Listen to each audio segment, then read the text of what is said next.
estudio 13, que trata de la gracia, la fe y las obras.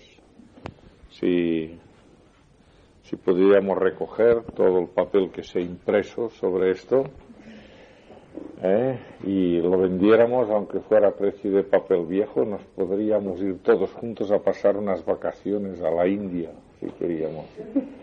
Todo pagado y porque son toneladas y toneladas de papel y impreso que ha habido sobre esto. Y la verdad es que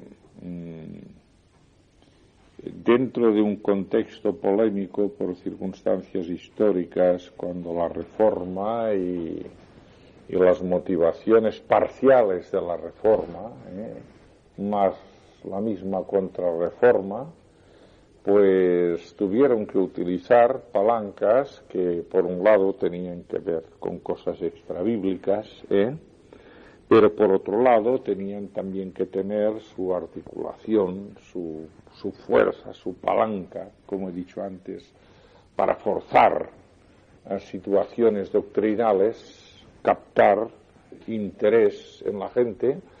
Y llegó un momento que hasta los menos teólogos metían su baza en la cuestión de las obras y la fe y la gracia, y si es y si no es y demás. Y de veras que Biblia en mano la cosa no ofrece realmente, no sé qué ocurre, pero quizá pertenece a una manera de ser ingenuo, o ser sencillista, como digo yo, pero de verdad que estas cosas que han hecho correr tanta tinta a través de los siglos, a mí no me han quitado media hora de preocupación, nunca. Ni el problema de la gracia, la fe y las obras, ni la cuestión de las predestinaciones y todas estas cosas. ¿Por qué? Porque en la Biblia se aprecia perfectamente, de punta a punta, una acción del Dios soberano. Nadie discute nunca, por lo menos yo nunca he discutido esta soberanía de Dios, y sin embargo se ve que al mismo tiempo este Dios, y precisamente porque es soberano, único e indiscutible, de quien fluye toda la soberanía, opera en gracia. Porque es soberano y opera en gracia. Y resulta que esta gracia suya opera de tal manera que viene en favor de aquellos que estábamos absolutamente cualificados para la desgracia, para estar descualificados aún de la gracia. Pero la gracia de Dios es más poderosa que las manifestaciones más expresas, más paladinas del pecado. Y se ve a Dios obrando en gracia ya en la antigüedad. No es una cosa nueva del apóstol Pablo, por favor, esta interpretación de la gracia de Dios, sino que desde la antigüedad se ve a Dios obrando en gracia siempre, siempre. Y toda la historia bíblica insiste en esta manera de obrar Dios, que sabe conjugar al mismo tiempo todos los factores de la justicia, tanto en el sentido, digamos, original de la justicia, frente al pecado llamado también original, frente a la primera manifestación del hombre en desobediencia, que provoca su caída, sino que también Dios opera en gracia y sabe administrar su justicia aún dentro del régimen de disciplina para su pueblo.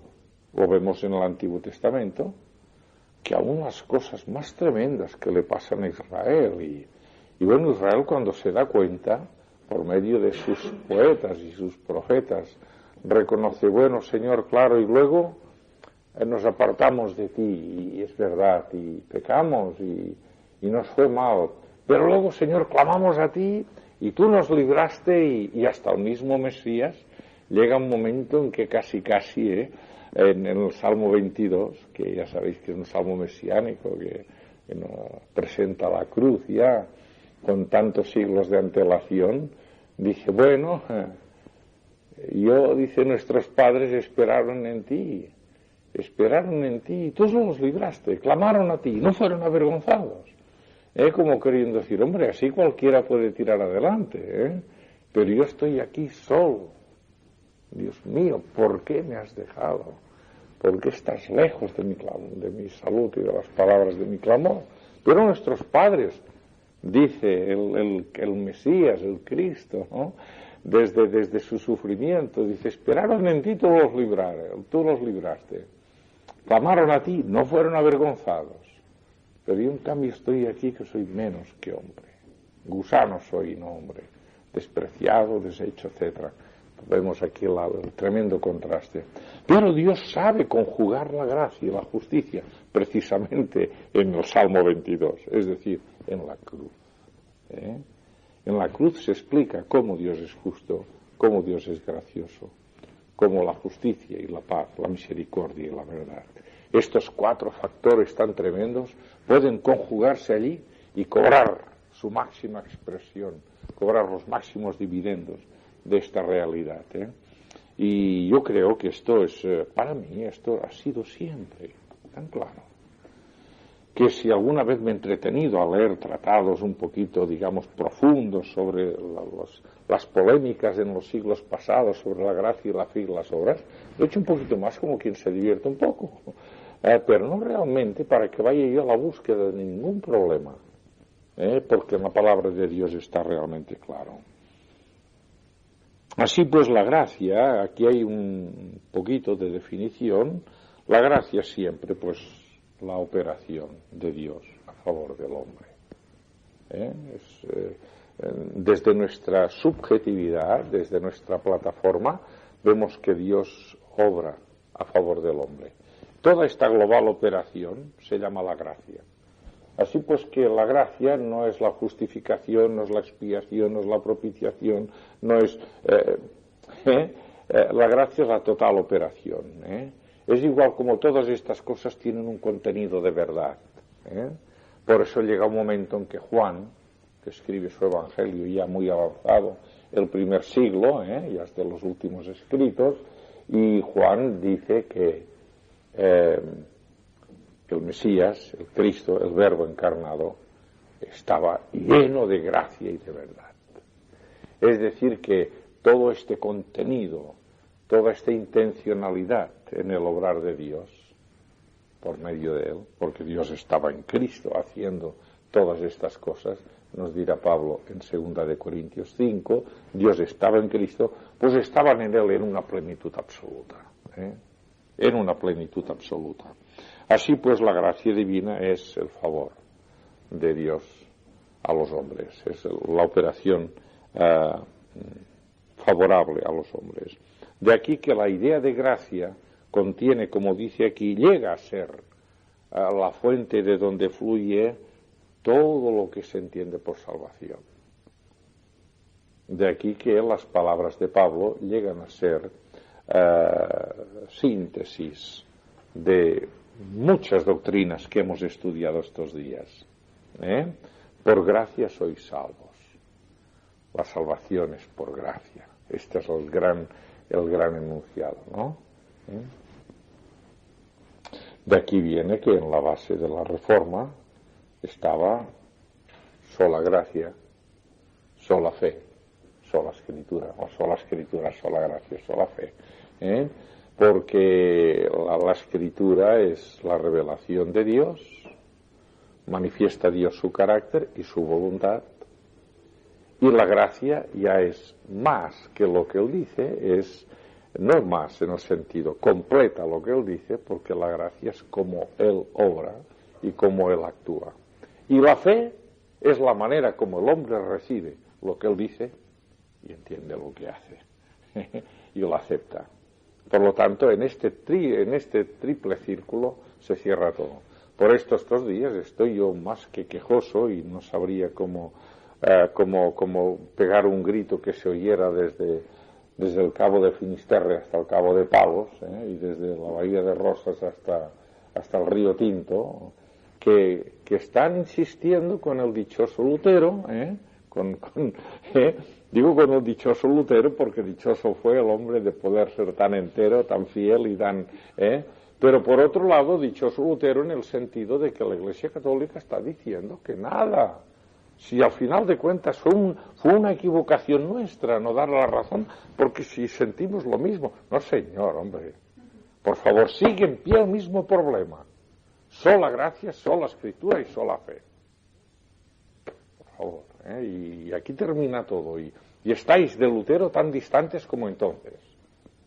Lo único que hoy día no le podríais tostar como una chuleta, como entonces tampoco pudieron. Y al final de cuentas porque hubo un hombre que, en gran parte, supongo que es aquello que decimos, que Dios le utilizó a un hombre que no sabemos hasta qué punto era piadoso o no lo era, porque todo lo que sabemos de él es como para pensar que era también un católico, más tirante a lo fanático y así, ¿no? Que era el emperador Carlos. Pero el emperador Carlos fue el que dijo: yo he dado un salvoconducto a este hombre y a este hombre no lo toca nadie. Viene desde su tierra aquí y de aquí a la dieta volverá a su tierra. Y volvió a su tierra. O sea que Dios utilizó, veis, un hombre para proteger a un siervo suyo que había proclamado la gran verdad, que al final de cuentas es la gran verdad que Dios proclama y que Dios espera que sea así. El justo vivirá por la fe. No hay más.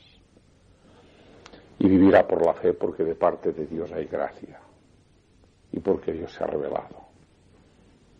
Y se ha revelado en Cristo. Y aquel a quien no hubiéramos podido conocer nunca, en Cristo le hemos podido conocer hasta los más sencillos. Así que ya veis que esto tiene un tremendo atractivo hablar de esto, ¿verdad? Pero no como problema, por favor, para mí por lo menos, Entonces tenemos que la fe es, como dice aquí, aparte de ciertos aspectos secundarios, que está la fe como facultad, la fe facultativa, etcétera, ¿no? Está la fe como la palabra que compendia un conjunto de doctrinas que son susceptibles de ser admitidas por la fe. Cuando se habla de la fe una vez dada a los santos, no quiere decir que ha habido una aspersión de fe y a cada cual lo que le ha tocado, sino que la fe una vez dada a los santos es el conjunto de doctrinas que pueden ser creídas. La fe una vez dada a los santos, el conjunto de cosas a creer.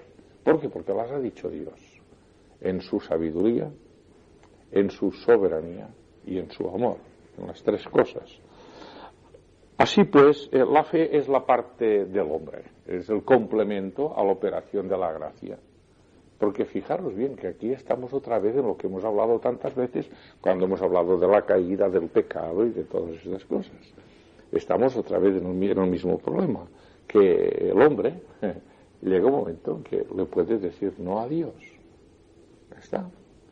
Así que Dios, con ser Dios y con toda su gracia y con toda su cosa, llega aquí un mequetrefe y dice: pues no me interesa ni tu gracia y te la puedes guardar, porque yo no entiendo la vida de esta manera y ni me importas ni me interesas, ni tú ni tu gracia.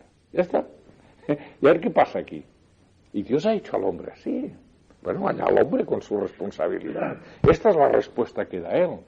Pero la fe es, en todo caso, la respuesta positiva del hombre a Dios. Claro que la fe, entonces, como facultad humana, la credulidad, la facultad de creer las cosas de una manera empírica, por favor, no es esta facultad la que salva. Lo que salva es que esta facultad se ejerce y se endereza hacia un objeto que es sustantivo de salvación, que puede salvar. Algunas veces yo he expresado esto con aquella sencilla ilustración de cómo yo invito aquí a alguno de vosotros, ¿no? Y te digo: ven aquí, siéntate, y me levanto y te ofrezco la silla. Y claro, y tú arrancas de un principio de confianza, bueno, cuando Juan me dice que me siente aquí en la silla, pues él lleva algo, y lo que menos vas a pensar es que mi intención es que cuando tú te vayas a sentar y voy a sacar la silla para que te pegues un trastarazo en el suelo, ¿verdad? Bueno, entonces tu fe no es fe. Claro que lo es, ¿verdad? Pero ¿dónde cobra su valor esta fe tuya? Pues en la persona o en el objeto o en la cosa en la que tú la depositas. ¿Entiendes? O sea que la fe en sí misma no es nada. La calidad de tu fe no varía. Que si yo te hubiera cogido, ven y siéntate, y tú te sientas, yo no te quito la silla, porque mi interés era que te sentaras aquí al lado para ayudarme aquí a lo que sea, ¿no? Y entonces tú tienes esta fe que no ha variado, pero sin embargo, en el caso de que yo tenía un despropósito, recibes un costalazo aquí, que bueno, ¿no? Porque, y se ríen todos, y mira, y era una broma y todo lo que quieras. Pero lo explico únicamente para que veamos que la fe es, pues, yo tengo mucha fe. Uy, el San Roque de mi pueblo. Pues bueno, y pobre mujer, y yo no me atrevo a decir a aquella mujer que su fe no es fe. Si ella tiene tanta fe en San Roque como yo tengo en el Señor. Es más, desde un punto de vista a veces fanático, incluso partidista, porque algunos, por ejemplo, son del Santo o del Cristo o de la Virgen de su pueblo, como unos del Athletic, o sea, como una especie de afición, ¿no? No, es que el Cristo de mi pueblo, cuando lo sacamos por las fiestas, y entonces hacen unas cosas que unos pagan para que lo saquen y otros pagan para que lo entren. Esto pasa en muchos pueblos de España, ¿no? Las cuadrillas, bueno, todas estas cosas llegan incluso a tener un fanatismo y una cosa que uno dice, si este hombre cree más en el San Roque de su pueblo, que casi que un Cristo, tiene más fe positiva, porque es capaz en fin, yo qué sé, pero no, hombre, nosotros sabemos que la fe se recibe, es decir, cobra todo su valor de aquel en quien se deposita. Bueno, así que la rebeldía, la incredulidad son siempre una barrera a la operación de la gracia divina, ¿no? Y es la fe la que nos lleva a descansar, como dice aquí, totalmente en la persona de Cristo. Y luego están las obras del hombre, como definición, que son las actividades del hombre carnal, ¿no? Los que andan en la carne no pueden agradar a Dios, está dicho de una vez para siempre. ¿Y qué es andar en la carne?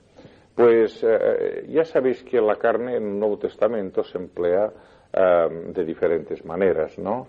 Aquel verbo fue hecho carne, nos dice Juan, capítulo 1. Aquel verbo fue hecho carne quiere decir que aquel verbo se humanó, es decir, participó de la naturaleza física de los hombres, naciendo de mujer, etcétera, etcétera, ¿no? Eso no quiere decir que entonces que el Señor Jesucristo era carnal a la manera que lo somos nosotros. Al decir carnal del ser humano, del creyente, siempre lleva la connotación de que en el concepto de la vida de esta persona, aunque sea un creyente, predomina mucho a veces. Por esto hay creyentes carnales. Por esto hay una conducta carnal de un creyente. Incluso él quizá, por ser creyente, tiene tendencia a ser espiritual, a hacer caso de las cosas del espíritu, a vivir según la palabra. Tiene una tendencia. Pero, sin embargo, puede tener una conducta carnal. Es decir, que en un momento determinado de su vida, o episódicamente, reaparece, reaflora una actitud carnal. ¿Qué es la carnalidad? Pues mira, es toda esta manera de ver las cosas que de alguna manera prescinde de Dios. Es hasta incluso muchas veces ver las cosas de Dios desde una plataforma estrictamente humana, estrictamente sensorial. Es decir, que tiene en cuenta los sentidos, las cosas, los beneficios de las cosas, la marcha suave, sin impedimentos, de toda una vida sensual. Y al decir una vida sensual me refiero a todas las apetencias, a todo el repertorio de apetencias satisfechas de los sentidos, que por favor los sentidos los ha puesto Dios, ¿no? Igual como los sentimientos y todo lo ha puesto Dios en el hombre, pero todo tiene que estar precisamente regulado por su voluntad manifestada, tiene que estar regulado por la revelación suya. Entonces todas estas cosas tienen su lugar y tienen su qué, ¿no? Y son dignas de apreciarse en su estricto valor. Si el Señor Jesucristo iba a casa de Marta y María, ¿no? En casa de Lázaro, y Marta le decía, pues Señor, pues hoy te voy a hacer una paella estupenda, y a lo mejor le hacía una paella estupenda al Señor, ¿no? Y el Señor diría, pues qué buena que está, ¿entendéis? Esto es una cosa tan ahora, el que está pensando únicamente que va a ir a casa de Marta y María, pensando que le van a hacer una buena paella, y esto es lo que importa, lo demás es lo de menos. Estamos ya cambiando las cosas, ¿no? Por lo tanto, la sensualidad es cuando la vida de los sentidos, de verdad, toma una preferencia, pasa a ocupar ya la actividad. Incluso cuando nuestras cosas buenas las hacemos porque favorecen también nuestra inclinación carnal, es decir, por ejemplo, la satisfacción de una vanidad.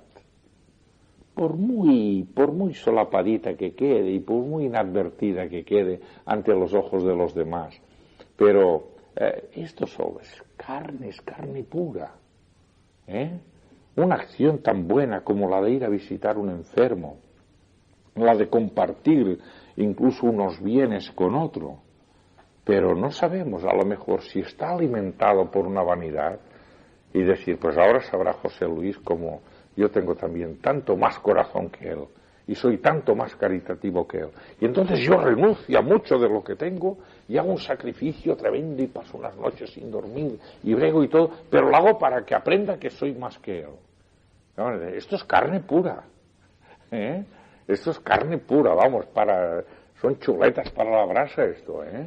¿Por qué? Porque lo que hago yo es bueno en el sentido que si con esto yo he remediado una dificultad, he remediado un mal, he ayudado a alguien que lo necesitaba mucho, pues el Señor me está utilizando a mí para ayudar a aquello.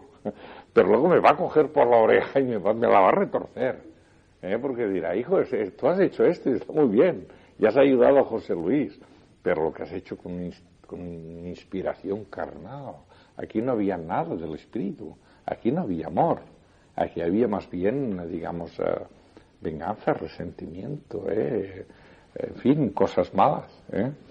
Bueno, ahora ya el solo preludio se nos ha comido casi todo, pero es verdad que entendemos muy bien esto de las obras como definición. Tanto si son malas como si son buenas. Detrás de las obras malas, desde luego, todas acaban mal, quien mal anda, mal acaba. Y en casa del jabonero, que decía mi abuela, al que no cae resbala, pero tanto como si son buenas, como si es un refrán levantino, pues como si son buenas. ¿Por qué? Porque detrás de lo malo y de lo bueno están los criterios de un hombre caído, que si no se ha producido en el hombre una conversión, y sabéis que la conversión, la metanoia, es un cambio de mente. Si no se ha producido un cambio de mente y pasa a tener la mente de Cristo, la perspectiva de Cristo, la manera de ver de Cristo, pues aún las cosas buenas, como he dicho antes, se ven desde una perspectiva mala. Y se pueden hacer cosas muy bien hechas, en un sentido social, por ejemplo, pero con una disposición de ánimo que está muy lejos de estar fundamentado en el amor, ¿verdad?, desinteresado y abierto para el prójimo, sino que tiene su contrapartida, se cobra, como algunas veces he contado algunas de estas anécdotas, como aquella famosa del doctor Marañón que os lo conté una vez, ¿no? Así que, entonces vamos aquí a la gracia divina, ¿no? Aquí nos habla del origen de la gracia, del alcance de la gracia y del ejemplo excelso de la gracia. Bueno, el origen de la gracia, pues ya no tenemos por qué, pues es Dios, ¿no? Y hay versículos preciosos como estos que están señalados aquí, de Juan 1:17 que ya he citado, que la gracia y la verdad vinieron por Jesucristo.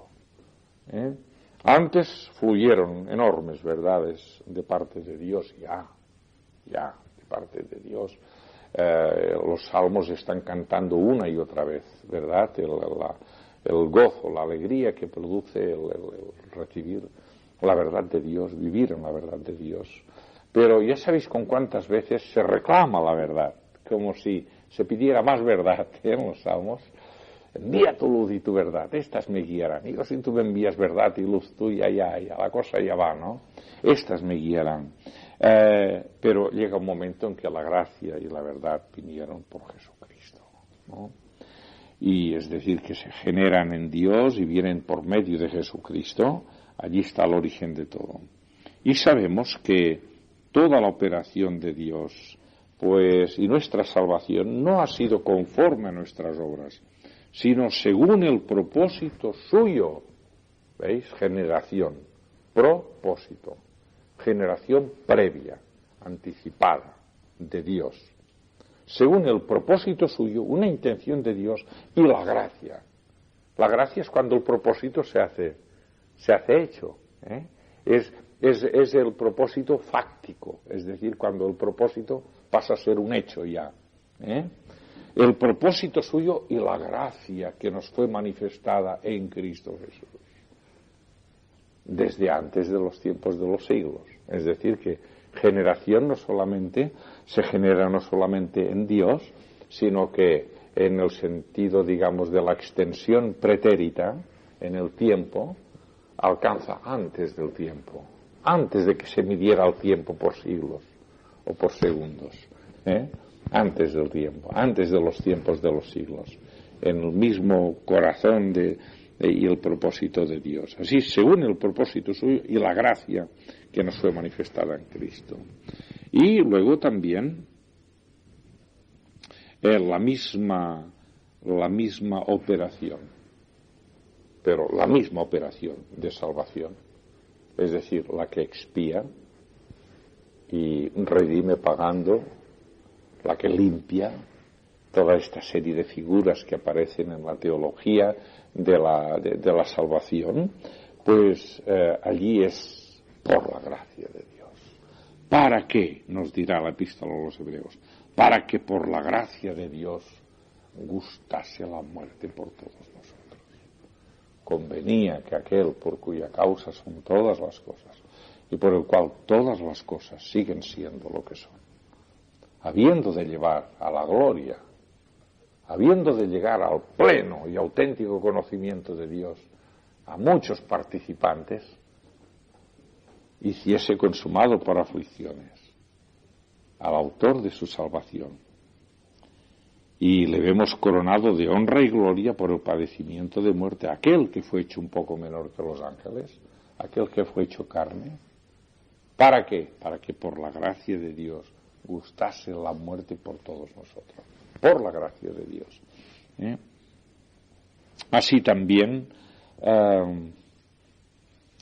vemos también en el capítulo 10 de Hebreos, versículo 29, citado aquí también, ¿cuánto mayor castigo creéis que va a recibir aquel que hollare la sangre del Hijo de Dios, tuviera por inmundo la sangre del pacto, etcétera, etcétera? Dice, e hiciere afrenta al Espíritu de gracia. Y afrentar al Espíritu de gracia es situarse enfrente para rechazo, para recusarlo. Aquello que he dicho antes, ¿no? No me interesas ni tú ni tu gracia. Hacer afrenta al Espíritu de gracia. Yo solo me basto, yo entiendo lo que es mi vida, sé lo que es mi circunstancia, sé efectivamente que me he de morir, pero tengo orgullo suficiente para saber morir como un hombre sin necesidad de Dios. Pues hace afrenta al Espíritu de gracia. O sea que muchas veces estos tonos tan resueltos y que a veces están tan bien adornados de toda la poesía estoica, y sabéis que no hay poesía estoica, no estoy refiriendo únicamente al estoicismo, digamos, filosófico de los tiempos. Ya está ahí se ponen con un gesto orgulloso, y hasta sufren con orgullo. Sufro, pero sé que no tengo la culpa de lo que sufro. Y si es Dios, allá se las haya. Hay mucha gente que piensa y que ora así. He hablado con mucha, y vosotros encontraréis con mucha gente que realmente piensa y sienta así, Y realmente yo creo que la actitud del hombre piadoso es no hacer afrenta al Espíritu de gracia, sino remitir todas las cosas a aquel que adecua las cosas como son, al que juzga justamente, ¿verdad? Y es igual que haya maldición, es igual que haya sufrimiento físico, es igual. Hay que remitir las cosas a Dios. Yo por esto siempre frente al sufrimiento, siempre me he dicho, sufrir sin desesperación, ni orgullo, ni una cosa ni otra. Sufrir con las fuerzas que me dé Dios para sufrir, para soportar. Pero sin desesperación ni sin orgullo. Tan mal una cosa como otra, ¿no? Nada de recusar el Espíritu de gracia. Gracia para salvarme, gracia para vivir como persona salvada, que sabe ya lo que es, y sabe a dónde va, y sabe por qué. Porque Dios es bueno, porque para siempre es su misericordia. Luego está el alcance de la gracia, ¿no? Y ya veis que es total. La gracia de Dios se ha manifestado para salvación a todos los hombres. Salvación a todos los hombres. Aquí otra vez reaparece, ha aparecido y ha reaflorado muchas veces esta totalidad de la operación de Dios a favor del hombre. No excluye a nadie, por favor. No encontraremos a nadie en la eternidad que nos pueda decir, pues toma a ti, sí, pero a mí Dios me fastidió, chico. Pues no encontraremos nadie. No encontraremos a nadie. Encontraremos siempre a todas las personas que reconocerán que Dios ha sido justo y ha hecho lo que tenía que hacer. Y lo ha hecho bien. Así que esto es. Luego también estamos también esta experiencia tan buena de Pablo, ¿no? Cuando dice que el Señor mostró en él toda su misericordia. Dice, porque la gracia de Dios es suficiente, ¿no? Para alcanzar al mayor de los pecadores, al más grande de los pecadores. Dice, de los cuales yo soy el primero de los pecadores. Es palabra fiel, es digna de ser recibida de todos. Que Cristo Jesús murió así para salvar a los pecadores. Y tenemos también el hermoso ejemplo del ladrón en la cruz. ¿Verdad? Porque aún en Pablo se le aprecia allí un tiempo vital en obediencia, desde el mismo momento del camino de Damasco, pasando después por una serie de experiencias, pero se ve a un hombre a quien un régimen de obediencia y de revelaciones que Dios le da, pues puede realmente, no sé, por lo menos restaurarse para actuar dentro del ámbito de las intenciones de Dios, y hay que ver lo que hizo en el nombre de Dios. Te voy a enviar a los gentiles y vas a testificar delante de reyes y delante de Dios, y lo hizo, ¿no? Pero es que el caso del ladrón en la cruz es un caso que yo llamo nudo, no tiene ningún aditamiento, no tiene nada, allí está la cosa monda y nuda completamente, ¿verdad? Allí está un hombre delincuente, hay otro hombre delincuente, y en el centro está el Señor Jesucristo, y uno está pensando del Señor Jesucristo acerca de una manera y otro piensa de otra. Claro, piensan de alguna manera porque tienen indiscutiblemente sus antecedentes. No dejemos de pensar que aquellos dos estaban allí, los habían cogido días atrás, habían experimentado un proceso, ¿verdad?, penal, porque eran ladrones, no eran delincuentes comunes, y seguramente que allí, estando en aquellas cuevas, calabozos que tenían, ¿no?, con aquellas malas condiciones y todo, pues oye, pues se ha oído por aquí, por la ventanita esta, por donde entra un poco de luz, que han cogido a Jesús. ¿A Jesús lo han cogido? Sí. Oye, sabes, yo un día le vi y le oí. Chico, yo, si hay alguna vez que he estado a punto de dejar toda mi vida y todo ha sido porque oírle a este hombre es algo serio. Yo supongo que harían comentarios, ¿entendéis? Que no, quiero decir que lo que pasa en la cruz no es un jamalají, jamalajá, no es un, todo tiene su trasfondo, son personas que están informadas, que saben algo del Señor Jesucristo, que han pesado y contrapesado, de tal manera que aquel ladrón dice, Señor, acuérdate de mí cuando vengas en tu reino. O sea que aquí hay una información, si no de qué. Y el otro también tenía información. Dice, anda, pues si ahora tú eres aquel que todo eso, pues venga, hombre, sálvanos a nosotros, sálvate a ti mismo y haz que descendamos de la cruz y enviamos a toda esa gente más arriba de Caldetas, ¿no? Pues no, señor, los dos tenían una referencia del Señor Jesucristo, de cómo podía actuar.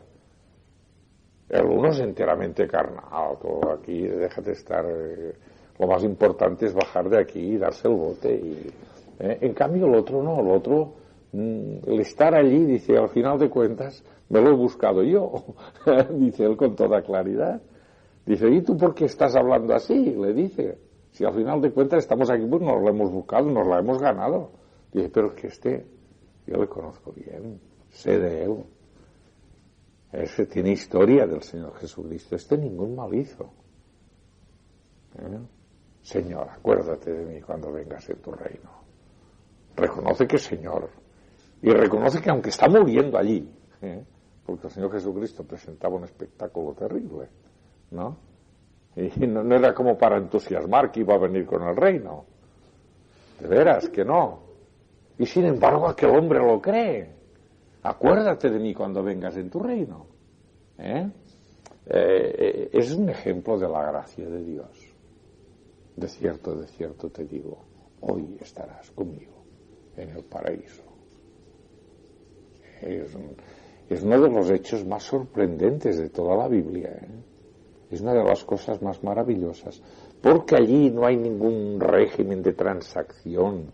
No hay nada. Incluso fijaros bien en el sentido lato de la palabra, digamos de más general de la palabra, no hay ni iglesia, ¿entendéis? No hay esta concurrencia de factores por las que dicen, es solo un hombre y un hombre, el perdido y el que le viene a salvar, y allí está, ¿no? Hoy estarás conmigo en el paraíso. Así, y es una palabra de Cristo en la cruz, ¿no? Así que el alcance es grande, ¿no? Y luego también, algo que aquí se pone y es importante, y de todas las escrituras que hay aquí, solamente me voy a referir a una, por la importancia que, bueno, todas tienen importancia, pero esta tiene mucha importancia, pues unas palabras que están pronunciadas en el seno de un concilio, del concilio de Jerusalén, en el capítulo 15 de los Hechos, ¿no? Y en aquella reflexión que hace, dice Pedro, dice antes creemos que por la gracia de Dios nosotros seremos salvos igual que ellos. Están hablando de las interferencias que ha habido por la actividad misionera con los gentiles. Y los gentiles han recibido el Espíritu Santo y chicos, a ver, que no hay más aquí. Creemos de todo corazón que por la gracia de Dios, no por causas aleatorias, no por causas adjetivas, sino por la gracia de Dios, nosotros seremos salvos de la misma manera que ellos. Esto, desde luego, es también una declaración de una categoría tremenda. O sea que entonces la gracia de Dios en su operación se relaciona con la totalidad de los aspectos de la obra del Señor. Y luego también está el hecho de que lo que era un trono de juicio donde debíamos de comparecer con un expediente muy cargado, no solamente cargado por una oriundez de pecado original, sino certificado ya por nuestra propia conducta, por nuestra voluntad adscrita a los principios negativos, tenebrosos, mortales. La tendencia del hombre es la tiniebla y la muerte y todo, en el sentido del ejercicio de su voluntad, el hombre caído. Pero nos encontramos con que la gracia de Dios transforma el mismo trono que sirve para juzgar. Es en cambio para Dios un trono de gracia donde podemos encontrar consuelo y socorro. Acerquémonos, pues, en vista de que ha habido esta obra, acerquémonos confiadamente, ¿veis? La fe, esa es la silla, acerquémonos confiadamente al trono de la gracia, a la silla aquella, es poner la fe donde la podemos poner, donde no nos va a fallar. Acerquémonos confiadamente al trono de la gracia para alcanzar misericordia y hallar gracia. Ir al trono de la gracia para buscar gracia. Es decir, que, como se dice, con un limón se hacen limonadas. Y en el trono de la gracia se halla gracia para el oportuno socorro. Y finalmente es el poder y la sustancia que dice aquí de todos los dones, de todos los carismáticos, o sea, de las operaciones de gracia. El apóstol Pablo mismo, cuando tiene que hacer una declaración sucinta, porque convenía hacerla en aquella ocasión, acerca de cuál había sido su trabajo en el Señor, en la obra, y decía, pero por la gracia de Dios soy lo que soy, no vayáis ahora aquí a hacerme aquí un panegírico de virtudes y de facultades. Por la gracia de Dios soy lo que soy. Esto que hice, lo hice, no ya yo, la gracia de Dios que fue conmigo. O sea que vemos que también la gracia por la que hemos sido llamados, la gracia por la que hemos sido salvados, este espíritu de gracia al cual en lugar de hacer afrenta, nosotros nos hemos entregado a este espíritu de gracia para vivir conforme a las inagotables riquezas de su gracia para con nosotros en Cristo Jesús. Esta misma gracia entonces surte y suple de todo lo necesario, cubre toda la deficiencia. Así que, y luego está también este hermoso ejemplo de la gracia de Dios. Ya conocéis la gracia de nuestro Señor Jesucristo, que por amor de nosotros, siendo pobres, se hizo rico, para que nosotros, no con su riqueza, sino con su pobreza, nos enriqueciéramos. Porque al encontrar a Cristo pobre, pero hombre digno, según el corazón y la mente de Dios, nosotros nos reencontramos a nosotros mismos en Él. Y habiéndonos nosotros atribuido, nosotros habiendo recibido por la fe lo que es Él, el Señor nos imputa todos los beneficios de su persona, todos los méritos inagotables de lo que Él es. Así que fue con su pobreza, no con su riqueza, que nosotros hemos sido enriquecidos, porque hemos vuelto por fin a tener una idea clara de ser humanos, de ser hombres, de ser lo que debemos ser.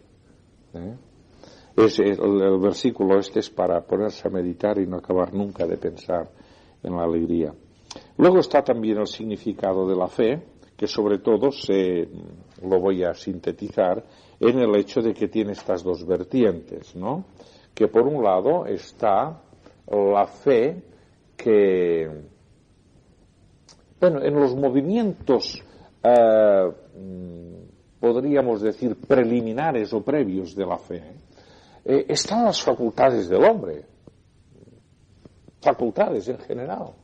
Yo incluso le doy a la misma intuición, le doy a la intuición un valor muy parejo al que le dan los mismos psicólogos, ¿no? O sea, la intuición está ahí en el hombre, que no se pueda medir con un miliamperímetro, la intuición es una cosa, pero que existe un conjunto de facultades por las que el individuo huele, anticipa, percibe, tiene una anticipación de algo que razonando sobre aquello cree que va a encontrar. O sea que la intuición forma parte casi liga un poquito una serie de facultades humanas. Pues antes de la fe están las facultades del hombre. Yo sobre todo me apoyo siempre mucho en aquella escala que pone el Señor Jesucristo en el versículo 8 del capítulo 17 de Juan. Yo les he dado tu palabra y ellos la recibieron. La cosa no puede ser más sencilla, la receptividad, ¿no? Ellos la recibieron y porque la recibieron han conocido. Bueno, conocimiento tampoco no es, pero es conocimiento, es una información, es un aumento, el conocimiento de la verdad. Bueno, y también el conocimiento de la mentira. Es un aumento de las certidumbres. Es el conocimiento, es un enriquecimiento, nos predispone para una capacidad más extensiva de la razón. Han recibido tu palabra, han conocido, y precisamente porque han conocido, han llegado a creer. Es decir, han llegado a superar aquellos límites dentro de los cuales la razón ya encontraba su techo.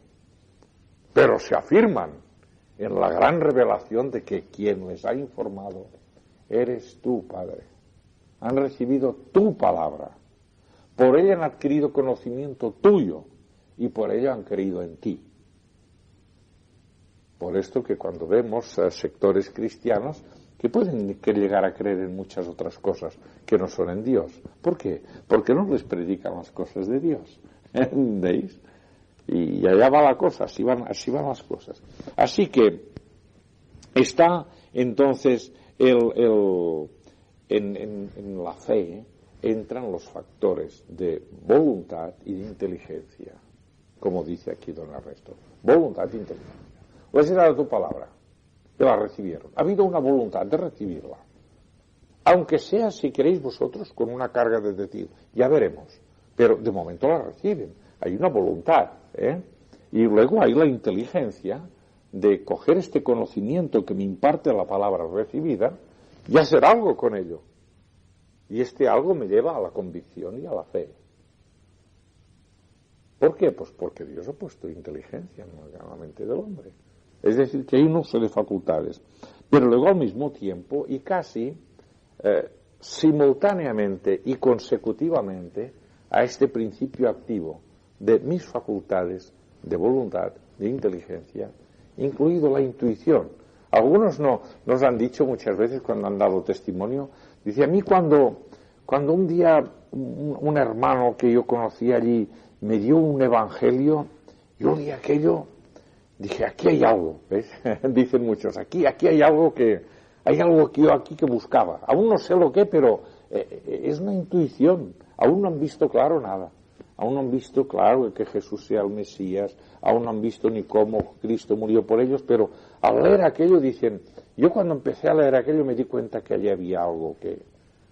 me di cuenta de nada, pero la intuición les hacía ir más adentro de aquello, ¿no? Así que en la fe hay un ejercicio de las facultades que Dios ha dado a los hombres, ¿no? Y luego... sabemos, como dice aquí, de Romanos 10, la fe viene por el oír la palabra de Dios, ¿no?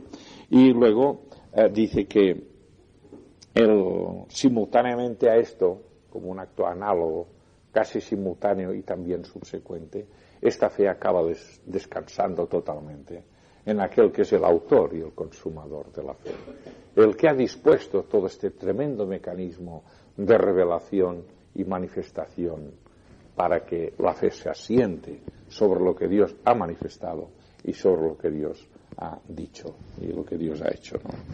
Así pues, sabemos que la fe es el medio de la salvación en todos los aspectos, ¿no?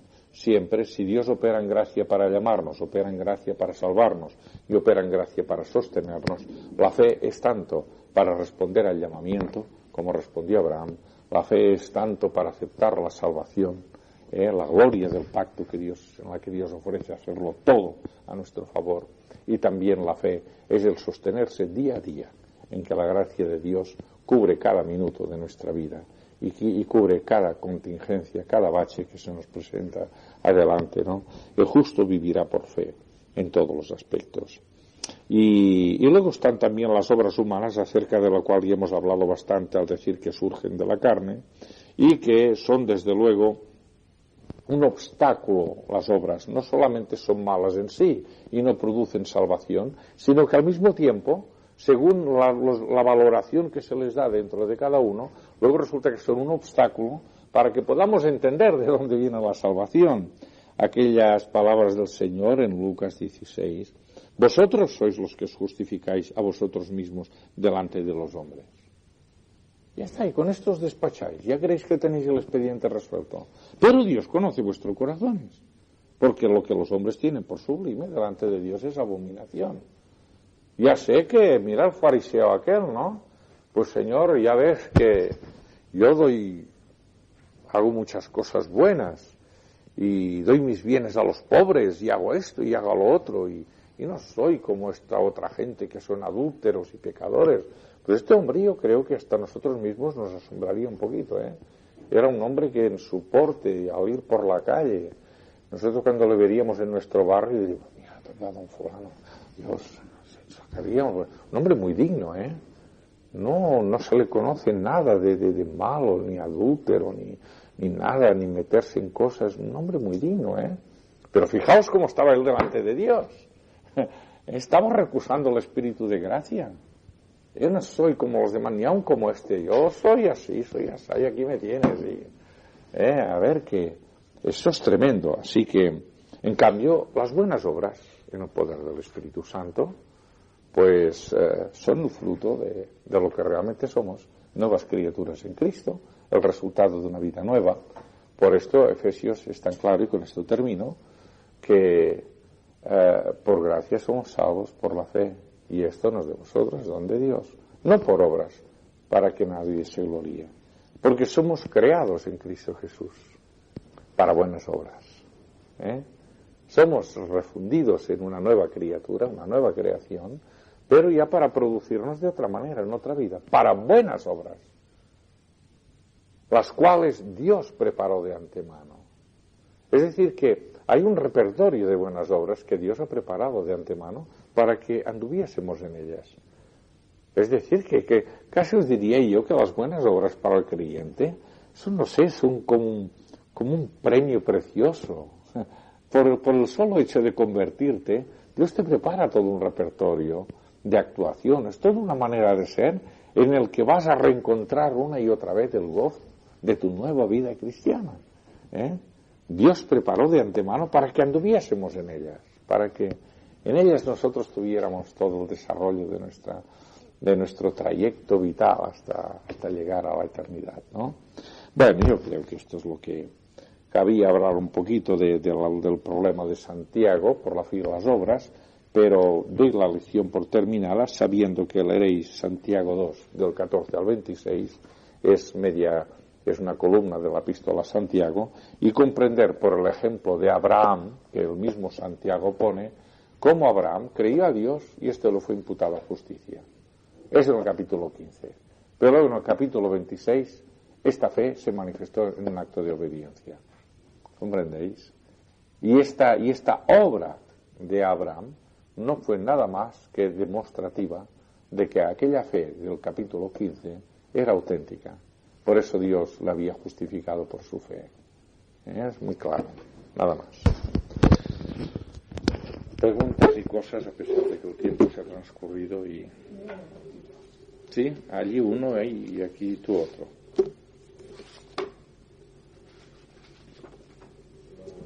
Y ahora, Antonio, perdona, porque siempre te como por Navidad te enviaré una cesta con un pollo y un jamón y eso, ¿eh? Voy a ver si le puedo captar. No, que saldrá lo de la cesta y el pollo, hombre. Bueno, sí.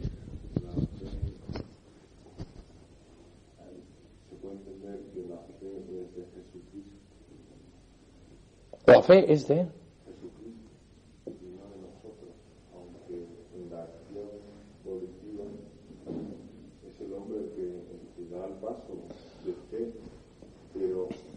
Mira, sí. El hombre no puede llegar a un momento de decir tengo fe y por lo tanto.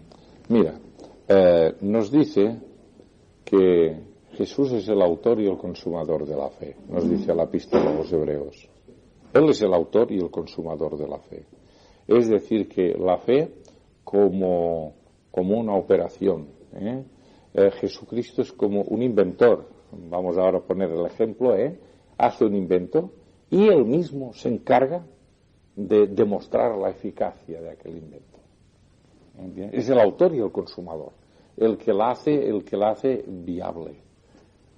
El que demuestra la eficacia de la fe. Ahora bien, el hombre tiene que recibir todo lo que significa Cristo, su palabra, su misma persona, lo tiene que recibir por la fe. ¿Por qué?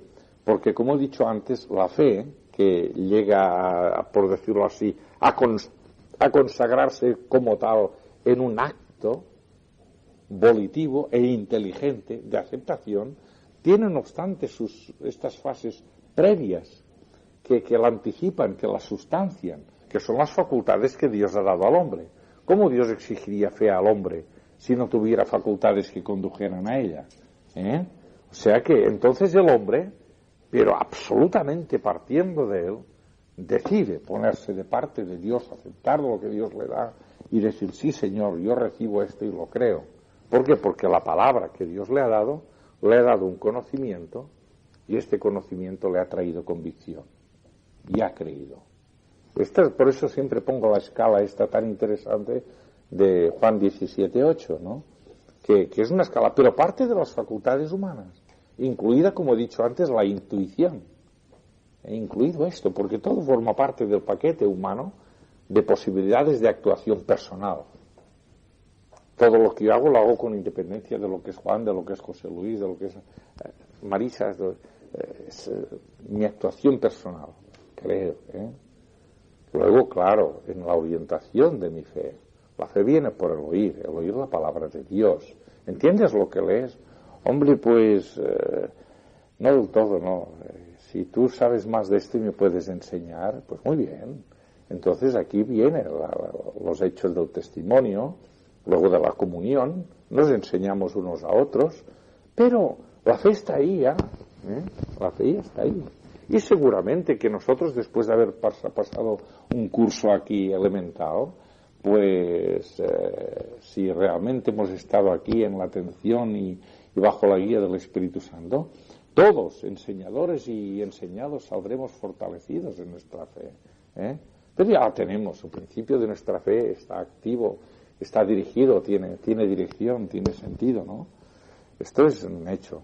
Por eso la fe es de Él y no es nuestra, y nos la ha dado, la llevamos en el bolsillo, no es esto, es muy grande esto.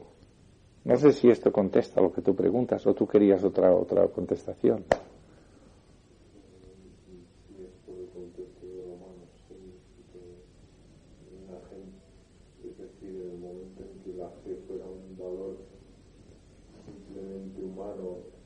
Justificativo de él mismo. No, ya he dicho siempre que sí. Ya es otra vez, es otra obra, ¿no? Sí, claro, no, en la fe hay un juego de voluntad y de inteligencia, ¿no?